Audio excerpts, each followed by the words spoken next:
Selamat pagi, perkenalkan nama saya Apriani Udisana Nabu dengan NPM 33230044 dari program studi pendidikan biologi. Saya membuat video ini untuk memenuhi tugas mata kuliah dasar-dasar pembelajaran biologi tentang kurikulum. Saya akan menjawab beberapa pertanyaan tentang materi dari kurikulum. Soal yang pertama yaitu, apa yang dimaksud dengan kurikulum?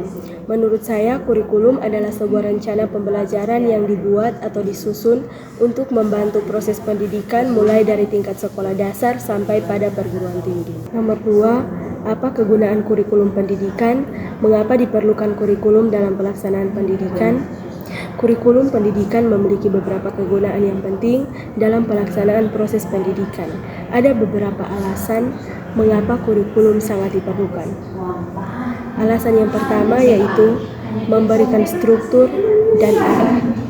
Kurikulum memberikan struktur yang jelas tentang apa yang harus diajarkan dan dipelajari dalam suatu kurun waktu tertentu, sehingga ini dapat membantu memberikan arah bagi proses pendidikan dan menghindari kekacauan dalam pembelajaran. Alasan yang kedua yaitu mengatur prioritas pembelajaran. Dengan menentukan tujuan pembelajaran dan materi ajar yang relevan, kurikulum dapat membantu guru, siswa, dosen, dan mahasiswa untuk memprioritaskan topik dan keterampilan yang penting untuk dipelajari. Alasan yang ketiga yaitu menjamin konsistensi. Kurikulum memastikan bahwa konsistensi dalam pembelajaran di berbagai tingkat pendidikan dan di berbagai institusi, sehingga ini membantu memastikan bahwa siswa di seluruh negara atau wilayah memiliki kesempatan yang setara untuk memperoleh pengetahuan dan keterampilan yang sama. Alasan yang keempat, mendorong peningkatan pembelajaran. Dengan menyediakan kerangka kerja untuk penilaian dan evaluasi, kurikulum membantu guru dalam mengidentifikasi area di mana siswa memerlukan bantuan tambahan dan di mana mereka telah mencapai kemajuan yang baik, sehingga ini memungkinkan guru untuk menyesuaikan pendekatan pembelajaran mereka sesuai dengan kebutuhan siswa. Alasan yang berikut yaitu menyiapkan siswa untuk masa depan. Kurikulum didesain untuk mencakup pengetahuan dan keterampilan yang dianggap penting untuk kehidupan sehari-hari dan masa depan karir siswa. Ini mencakup tidak hanya pengetahuan akademis, tetapi juga keterampilan seperti pemecahan masalah, berpikir kritis, komunikasi, dan kerjasama. Alasan yang berikut, menyesuaikan dengan perubahan. Kurikulum harus fleksibel dan dapat disesuaikan dengan perkembangan baru dan pengetahuan serta teknologi. Ini dapat memastikan bahwa pendidikan tetap relevan dan responsif terhadap perubahan dalam masyarakat dan dunia kerja.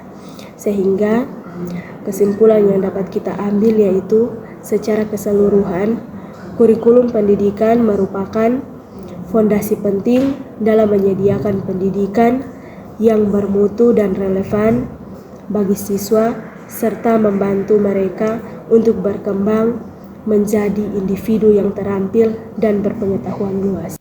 Nomor 3, apa yang terjadi jika tidak ada kurikulum pendidikan dalam suatu negara?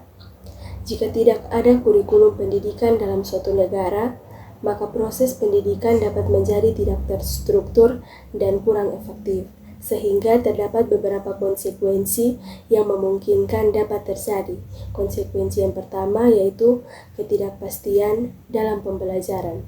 Tanpa kurikulum, tidak ada pedoman yang jelas tentang apa yang harus diajarkan dan dipelajari.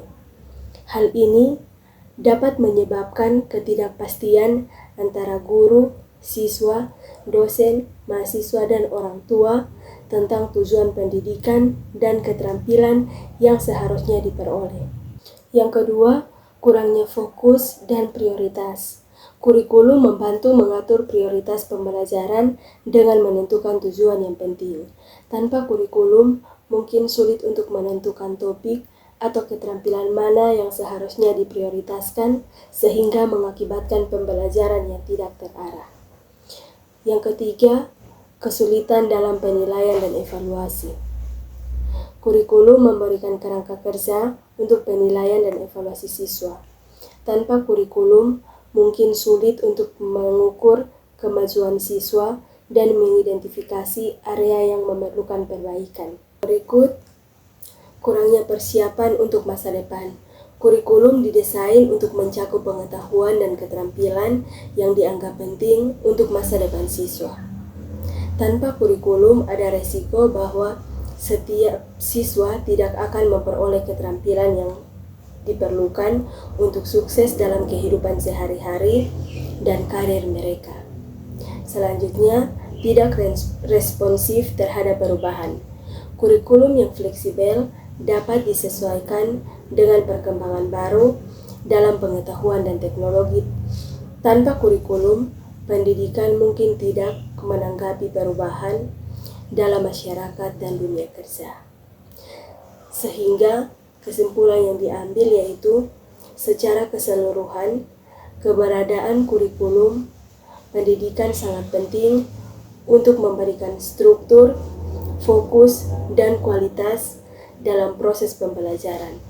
Tanpa kurikulum, pendidikan dapat kehilangan arah, menyulitkan pencapaian tujuan pendidikan, serta merugikan perkembangan siswa serta masyarakat secara keseluruhan. Nomor 4, apakah ada negara yang tidak memiliki kurikulum pendidikan di dunia? Tidak ada negara yang benar-benar tidak memiliki kurikulum pendidikan sama sekali. Setiap negara umumnya memiliki bentuk panduan atau kerangka dasar untuk penyelenggaraan pendidikan formal. Namun, perbedaan terletak pada sejauh mana negara tersebut terlibat dalam menetapkan kurikulum secara nasional. Beberapa negara mungkin memiliki sistem pendidikan yang lebih terdesentralisasi, di mana otoritas pendidikan lokal atau regional memiliki kewenangan lebih besar dalam menentukan kurikulum yang sesuai dengan kebutuhan dan konteks mereka. Hal ini dapat menyebabkan variasi dalam kurikulum antar wilayah di dalam negara tersebut. Negara-negara yang mengalami konflik politik atau krisis serius juga mungkin mengalami ketidakstabilan dalam penyusunan kurikulum nasional. Namun, sebagian besar negara tetap memiliki upaya untuk memberikan pedoman pendidikan, meskipun mungkin ada variasi signifikan antara satu negara dengan negara lainnya. Sekian beberapa pertanyaan yang telah dibahas tentang materi kurikulum. Terima kasih.